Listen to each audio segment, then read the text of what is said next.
Design and drawing में chapter number 8 column basis very first lecture में हम discuss करेंगे कॉलम क्या होता है, क्लासिफिकेशन ऑफ कॉलम्स क्या रहेंगी, कॉन्सेप्ट क्या है, बकलिंग क्या क्या कॉन्सेप्ट क्या है, इफेक्टिव लेंथ क्या होती है, स्लैंडरनेस रेशियो क्या होती है, और हम डिजाइन देखेंगे axial loaded single section columns के बारे में इस चैप्टर में। ठीक है जी, सबसे पहले हम डिस्कस करते हैं कॉलम बेसिस। चैप्टर को स्टार्ट करने से पहले कॉलम क्या होता है। ठीक है जी, कॉलम टर्म के बारे में हम डिस्कस करने वाले हैं। मोस्ट इंपॉर्टेंट कॉलम, एक कॉलम डिफाइन करता है स्ट्रक्चरल मेंबर को जो कंप्रेसिव फोर्सेस जिस पे क्या करती हैं, सब्जेक्ट करती हैं, और in the direction parallel to the its longitudinal section. ठीक है, तो इसकी लॉन्गिट्यूडिनल एक्सिस के पैरेलल जब क्या करती हैं हमारी कंप्रेसिव फोर्सेस सब्जेक्ट करती हैं, तो उस मेंबर को, स्ट्रक्चरल मेंबर को हम क्या नाम देते हैं, कॉलम। ठीक है जी, तो एक column is defined as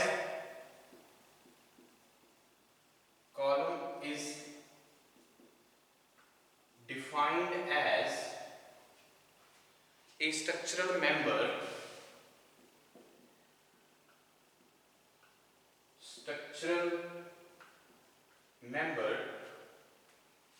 subjected to compressive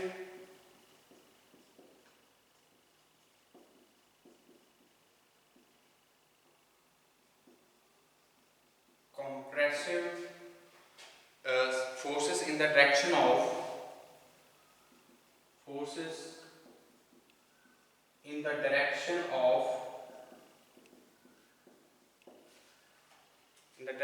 parallel to its longitudinal axis, parallel to its longitudinal axis। ठीक है, तो कॉलम क्या है, एक स्ट्रक्चरल मेंबर है जो जिसपे कंप्रेसिव फोर्सेस एक्ट करती हैं in the direction of parallel to its longitudinal axis. तो लॉन्गिट्यूडिनल एक्सिस पे जब पैरेलल उसके क्या करें, कंप्रेसिव फोर्सेस क्या करती है, एक्ट करती है, तो उस स्ट्रक्चरल मेंबर को हम क्या कहते हैं, कॉलम। ठीक है, तो the term tensions and post, the term tensions की बात करें, जब हम पोस्ट्स की बात करें, tensions and post are also used for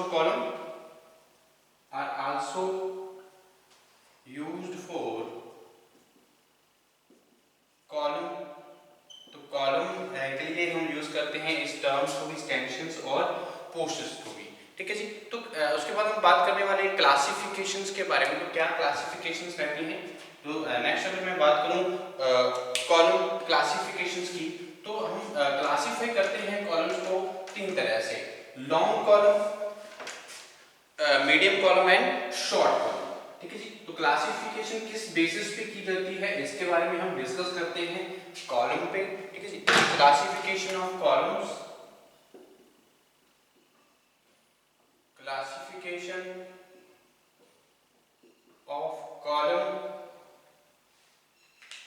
तो कॉलम क्लासिफिकेशन क्या है, तो सबसे पहले हम क्लासिफाई करते हैं क्योंकि कॉलम है, कॉलम को क्लासिफाई किए जाते हैं इन थ्री टाइप्स।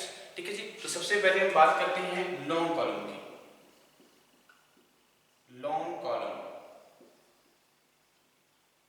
ठीक है जी, तो लॉन्ग कॉलम क्या रहेंगे, जिसमें हमारा जो it is that column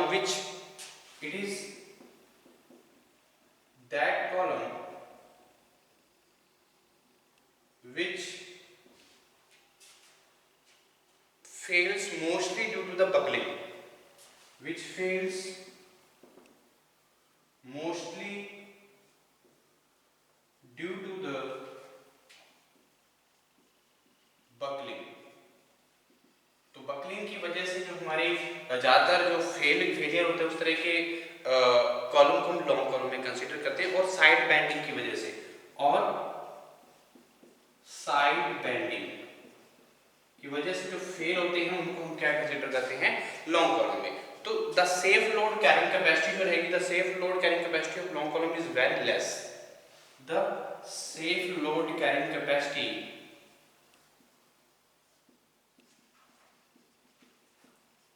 of long column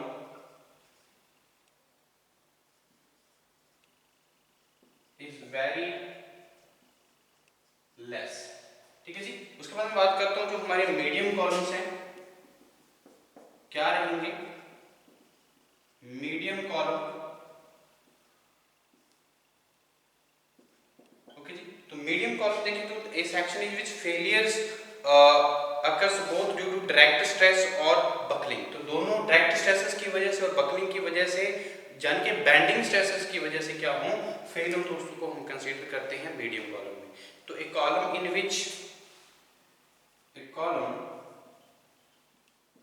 in which failure in which failure occurs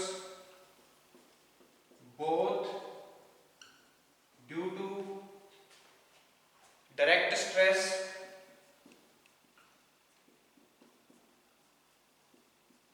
and buckling,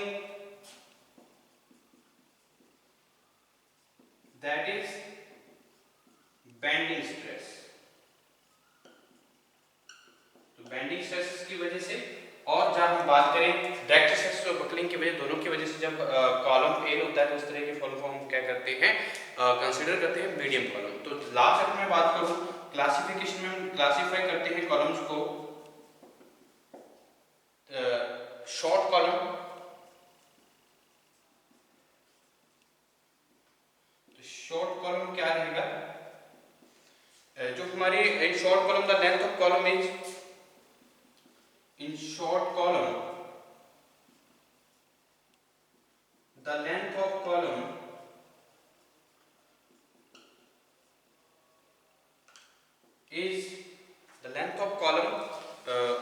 is so proportional to lateral dimensions, is so proportional to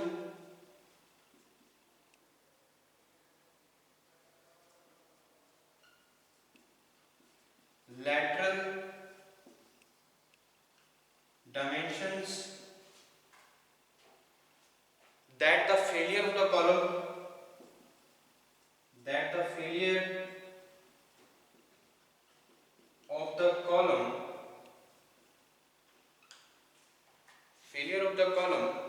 is purely due to crushing, is purely due to crushing. तो जिस वजह से हमारे जो column है, column failure किस वजह से होगा, क्रशिंग की वजह से होगा, वो हम कंसीडर करते हैं शॉर्ट कॉलम्स में। ठीक है। तो जिसकी ये हमारे शॉर्ट कॉलम जो लेंथ है कॉलम की वो प्रोपोर्शनल होती है उसके लैटरल डायमेंशंस के, जितनी हमारी लैटरल डायमेंशन अदर डायमेंशंस रहेंगी उसके प्रोपोर्शनल रहती हैं लेंथ ऑफ द कॉलम। तो उस कॉलम को हम क्या नाम देते हैं, शॉर्ट कॉलम। जहां जब क्रशिंग ओनली प्योरली क्रशिंग की वजह से फेलियर होता है कॉलम को, उसको कंसीडर करते हैं हम शॉर्ट कॉलम में। तो the safe load carrying capacity of the short column is more than the as compare to long column. तो लॉन्ग कॉलम के में हमारी जो लोड कैरिंग कैपेसिटी है बहुत ज़्यादा कम रहती है, और शॉर्ट कॉलम में जो लोड कैरिंग कैपेसिटी है बहुत ज़्यादा हाई रहती है। ये इंपॉर्टेंट बात रहेगी। ठीक है जी। तो उसके बाद मैं बात करता हूँ जो कॉन्सेप्ट है, concept of buckling of column. तो बकलिंग कॉन्सेप्ट क्या है, ठीक है जी। तो बकलिंग क्या होती है, क्योंकि लॉन्ग कॉलम ज़्यादातर हमारे जो लॉन्ग कॉलम का फेलियर होता है किसकी वजह से होता है, बकलिंग की वजह से होता है, या साइड बेंडिंग की वजह से होता है। ठीक है जी। तो बकलिंग क्या होगा, किस वजह से होगा, ठीक है जी। तो बकलिंग क्लियर क्या रहेगा, क्या कॉन्सेप्ट रहेगा, इसके बारे में जान लेते हैं after the discussion of classification of columns. हमारा क्या है, बकलिंग कॉन्सेप्ट ऑफ बकलिंग।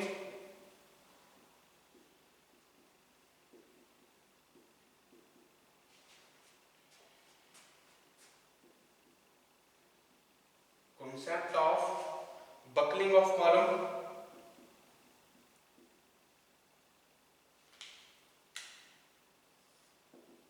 ठीक है जी। तो all compression members have a tendency to bend। ठीक है, सारे के सारे compression member है उसमें इतनी क्षमता होती है कि वो क्या हो जाते हैं, bend हो जाते हैं if they are axially loaded। ठीक है। तो हमारी जो बकलिंग है तो क्या रहेगा, अगर हम बात करूं all compression members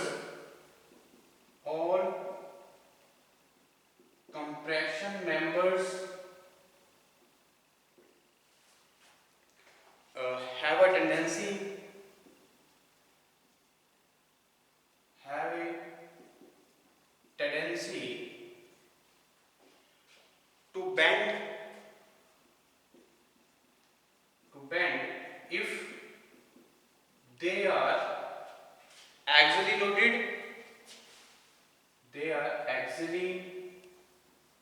loaded, ठीक है जी। और अगर मैं बात this outward bending of the column is called buckling. जब आउटवर्ड बेंडिंग इस बेंडिंग, क्योंकि सारे के सारे कंप्रेशन मेंबर्स में इतनी टेंडेंसी रहती है कि वो बेंड हो जाता है अगर वो एक्सियल लोडेड है, ठीक है। तो इस बेंडिंग को हम क्या बोलते हैं, बकलिंग, ठीक है जी। तो this outward bending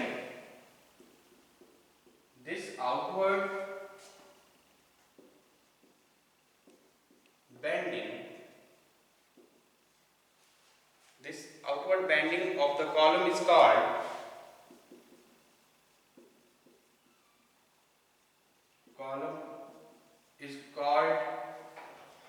buckling of the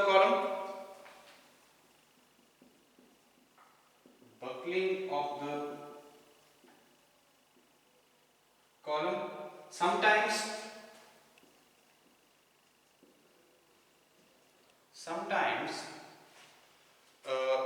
if the length of column is more than buckling, if the length of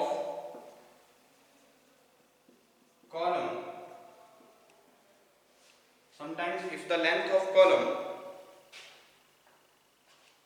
अगर मैं बात करूं लेंथ ऑफ कॉलम, और हम अगर बकलिंग, जब कॉलम में बेंडिंग आती है उस तरह के हम क्या बोलते हैं, buckling.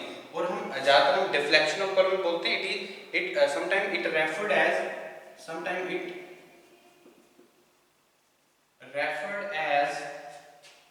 deflection of column, as the deflection of column।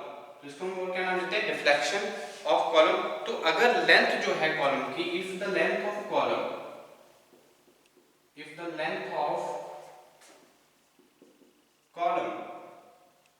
is more than buckling,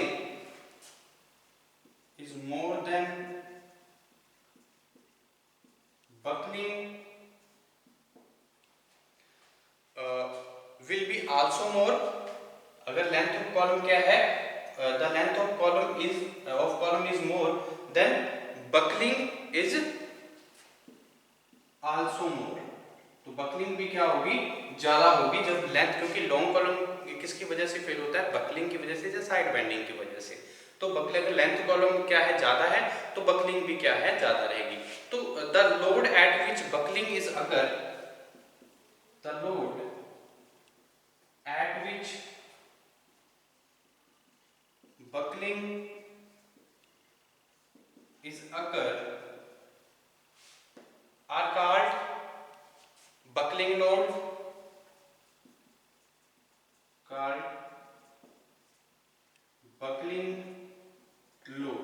ठीक है जी। तो जो लोड है हमारा बकलिंग की जो अक्कर होता है बिल्कुल द बकलिंग, तो उसको हम क्या नाम देंगे, बकलिंग लोड। तो magnitude of the buckling load depends upon the magnitude of buckling load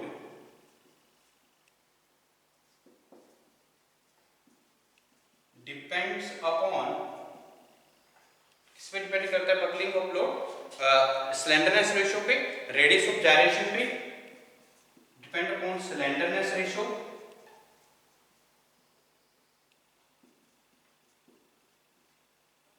radius of gyration,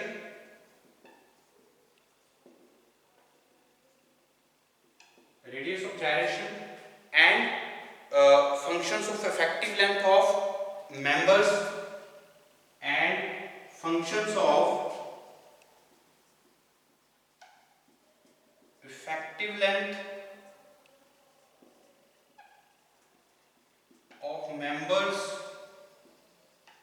ठीक है जी। तो हमारी जो कॉन्सेप्ट है बकलिंग क्या है, द ऑल कंप्रेशन, की सारे के सारे कंप्रेशन मेंबर्स में टेंडेंसी रहती है बेंड होने की, जब वो क्या करे, एक्सियल लोडेड है, ठीक है। तो इस आउटवर्ड जो डायरेक्शन में जो हमारी बेंडिंग होती है, इस तरह की बेंडिंग को हम क्या बोलते हैं, बकलिंग ऑफ कॉलम। तो बकलिंग ऑफ कॉलम को हम और क्या नाम देते हैं, डिफ्लेक्शन ऑफ कॉलम, ठीक है जी। और इफ द अगर लेंथ क्या है कॉलम की ज़्यादा है तो हमारी जो बकलिंग है वो भी ज़्यादा हो सकती है जब वो एक्सियली लोडेड है। ठीक है जी, तो इसलिए जो हमारे जो लोड है, the load at which buckling in occurs are called buckling load. तो जो मैग्नीट्यूड है बकलिंग लोड का वो डिपेंड करता है स्लेंडरनेस रेशियो पे, रेडियस ऑफ जायरेशन पे, और जो हमारे फंक्शंस हैं इफेक्टिव लेंथ ऑफ कॉलम्स की, जो मेंबर्स किस तरह का हम यूज कर रहे हैं, क्या इफेक्टिव लेंथ है उनकी, उस पे हमारा डिपेंड करती है मैग्नीट्यूड बकलिंग लोड का। तो ठीक है जी, तो ये इंपॉर्टेंट है। तो नेक्स्ट अगर मैं बात करूं स्लेंडरनेस रेशियो की, तो स्लेंडरनेस रेशियो क्या रहेगी इसके बारे में जान लेते हैं। ठीक है जी, तो नेक्स्ट अगर मैं बात करूं स्लेंडरनेस रेशियो, ठीक है, तो क्या रहेगा slenderness ratio in the case of columns, कैसे कैलकुलेट की जाती है। ठीक है जी, तो ये हमारा बकलिंग ऑफ कॉलम्स। नेक्स्ट हम बात करते हैं slenderness ratio. Okay, slenderness ratio को हम क्या करते हैं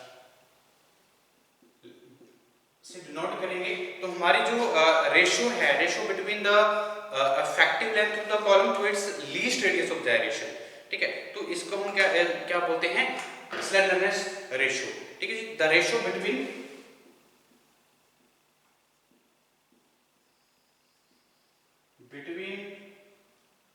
effective length of column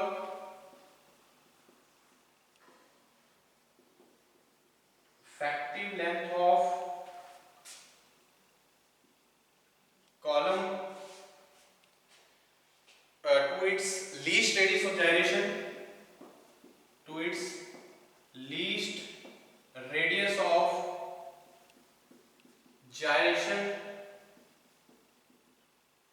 तो लीस्ट रेडियस ऑफ जायरेशन पे हमारी जो रेशियो है between effective length of column to its least radius of gyration, तो को हम डिनोट करते हैं आर मिनिमम से,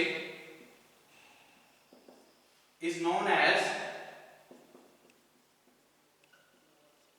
एज स्लेंडरनेस रेशियो। ठीक है जी, और अगर मैं बात करूं it is denoted by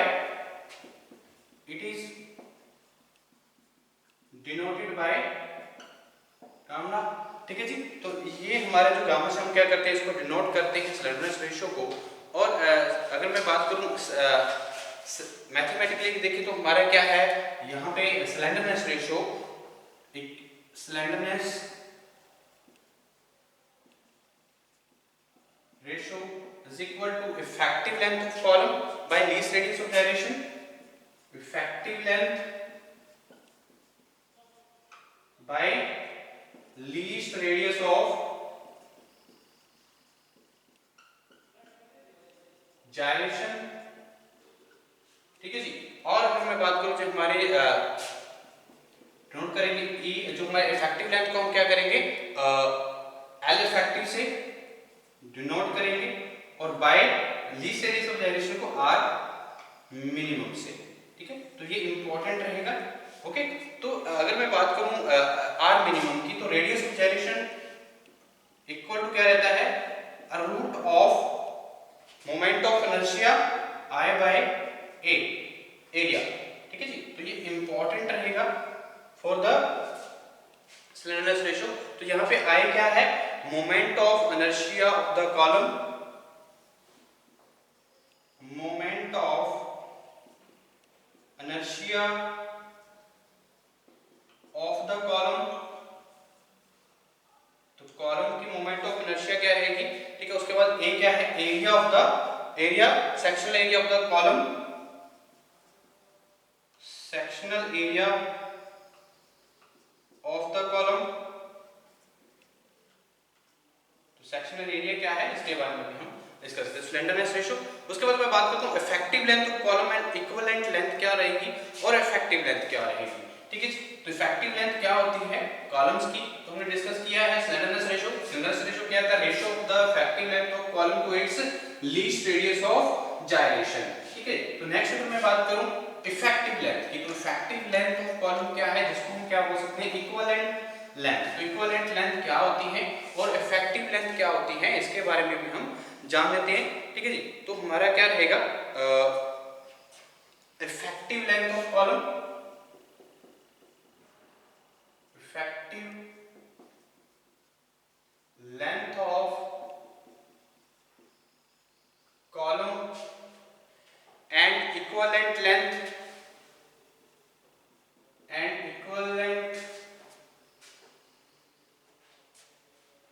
equivalent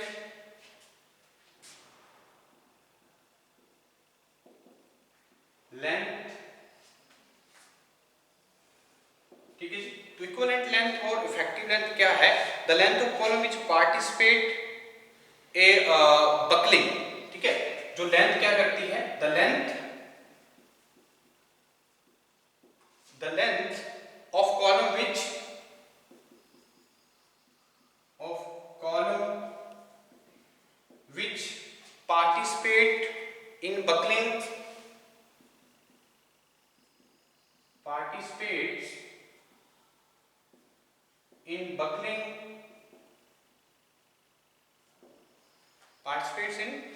is called effective of the column. Participates in buckling is called the effective length of column.